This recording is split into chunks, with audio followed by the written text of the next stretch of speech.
Yo, what's up? Here's a review for episode 3 of Game of Thrones House of the Dragons. Now, this is going to be a spoiler-filled review. If you want to check out a spoiler-free review, I have one on my YouTube channel and my Instagram and a TikTok channel, and you can see my spoiler-free review. It's only like a minute or so. You can check it out there. But just to get into spoilers with this, man, I would say that, damn, I started finally enjoying Game of Thrones.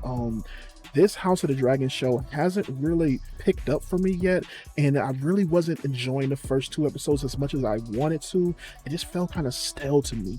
But with this episode, man, I finally get it. I finally feel it. The characters are finally out of that castle. It feels like things are moving along, and that, we're not just stuck there with this one simple little storyline that they were giving us. And here, man, we got everything from Rhaena, the princess, now. First start off, we are 3 years into the future. King Valerius, I think his name is, if I'm saying it right. They all got the goofy names. King Viserys Targaryen. King Viserys, I just said a king. He now has a son named Aegon. The boy is his second birthday, I believe, and the episode is called second of his name.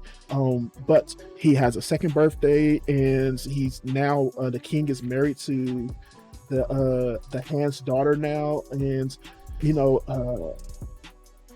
Alicent, I think her name is. Yeah, Alicent Hightower. The king is now married to her, and now we're finally moving things on to where now it's the kid's birthday. The princess Rhaena.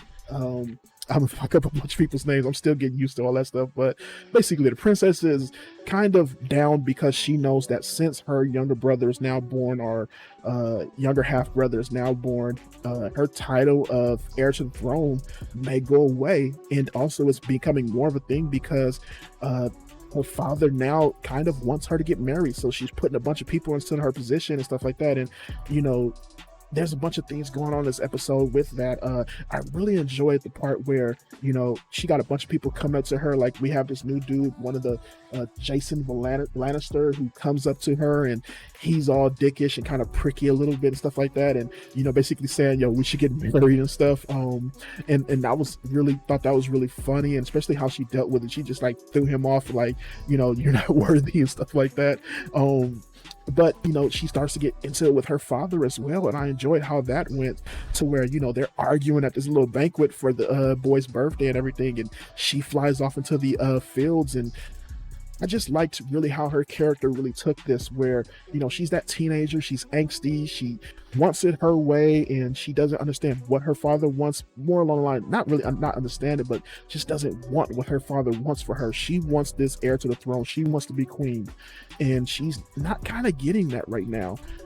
So she's backlashing at her father, and she gets onto the field. Her what do you call it? Her knight chases her. I'm not gonna remember the dude's name right now, but her knight chases her, and get the part where they kind of have this one-to-one in the field, and get attacked by a boar, and they kind of defeat it together and everything. And I enjoyed that part of the story. And also kind of this was a moment of her growing up, and just figuring out, I kind of got to step up to my dad and let him know what I want at some moments. And also with her dad kind of coming to the realization of that he can't just force her to get married, even though he wants to. It's not really his place, and not his place. It's not really what he kind of deep down wants her to do. He wants her to find love, kind of how he found love with her mother and stuff like that. And I really enjoyed that story, and I enjoyed what they did with the king here, like I said, where he doesn't understand what's going on with himself either. He's drinking now. He doesn't know what he's going to do with his daughter. He has a son. He doesn't know whether or not to put the daughter together with the son, which the hand is kind of advertising, which is really, really weird. Game of Thrones always has some weirdness going on, whether it's somebody say, marry your daughter to your to your half son, or his son and stuff like that, or marry her off to one of the cousins or something like that. It's always some goofiness going on here, and I enjoyed a lot of that, especially the politics where a bunch of people are coming up to the king and telling him that this guy should marry your daughter. This guy should marry your daughter. I really enjoyed where they're going with that in the story. And also just the fact that he's drunk and he's just slobbing around, just kind of, in this drunken stupor, just not knowing what to do. Even when he tries to kill it's basically like a reindeer, but like a old long time ago reindeer, just big as shit. But he basically tries to kill this reindeer. He can barely kill it and stuff like that. Like you can tell that it's not only, he's not able to be the king that he wants to be, but also his people around him are kind of starting to look sideways at him, like you're kind of weak, king, So that was really interesting. What else was there with this episode?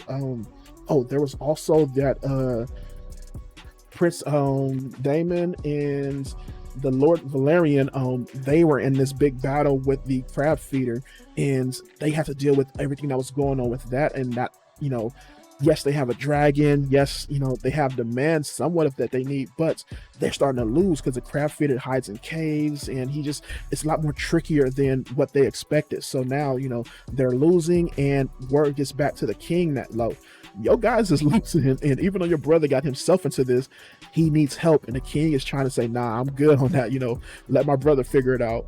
And even though the king and the prince aren't really talking to each other, you can feel the tension right there that, the king doesn't even want to hear about it. He doesn't want to help. He doesn't feel that it's his war and all that stuff. And I enjoy where they're going with that, and especially when you do actually get to the war and you see that Prince Daemon is trying his best and stuff like that. He's kind of with Lord Velaryon's people, they're not getting along and stuff like that. You got a bunch of the Velaryon people just kind of not wanting the prince to be there and stuff, and they're not figuring out how they're going to win this war. And they set something up to where if the prince goes down there and kind of not sacrifice but be the bait for us, then we come in and try some stuff.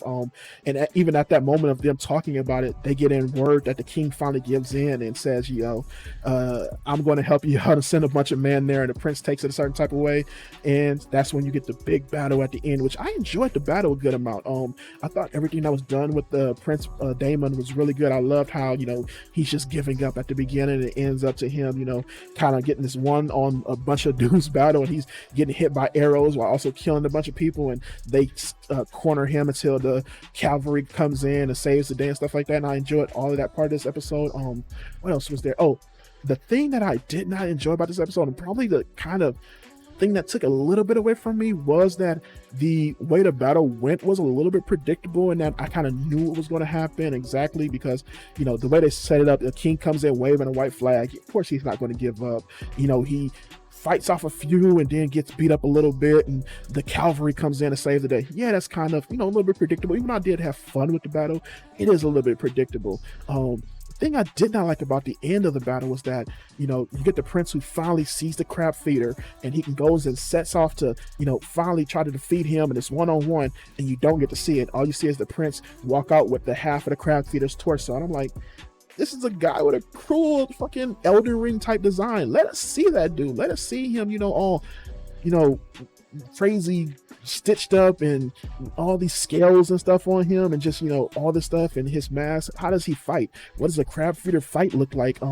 What does that fight with him between the prince look like? I really wanted to see that, and we didn't kind of get that here. All we got is him coming out with the dude chopped in half. So that was kind of a disappointment to me. Also, a few other things I didn't really enjoy was it's really nitpicks right here, is that some of the scenes effects didn't really work for me, even though I thought most of the visuals in this episode were really, really good. Even the dragons, they looked really, really good. Some of the parts where they're riding a dragon, the matte painting or CG, what do you call it, the green screen backgrounds didn't really 100% work for me. There was some blood effects, especially when the princess is killing this boar, to where you can tell it's a digital blood effect splatting on her face, and it looks really, really weird. The lighting is kind of off on the blood. And all these is nitpicks. Like I said, I didn't really feel not too crazy about the nitpicks, but I did see them and they were there. Another thing was, I'm okay with the fact that we jumped 3 years into the future, but it's also kind of that this is the second time jump, and it feels like we're jumping time with each episode, and that we're missing some things here, which it's not too much, but a linear story, I would love to have known, okay, what was going on with the battle between them. How was the birth of this little boy going on and stuff like that. I would love to get a little bit more there. But other than that, man, I thoroughly enjoyed this episode. And I give it a 4 out of 5 stars, man. This was my favorite episode of this new series of Game of Thrones so far. Yeah, so I'm 4 out of 5 stars. I'm interested in seeing what happens next week, where as before I kind of wasn't. I wasn't really having that fever to watch the next episode. Now I am. So yeah, we're finally at the castle. Hopefully we get more of the stuff where we're surrounding the lands and stuff like that, and get more of this great energy from the show. But yeah, I'm out of here. That was my review. Catch you next week. Peace.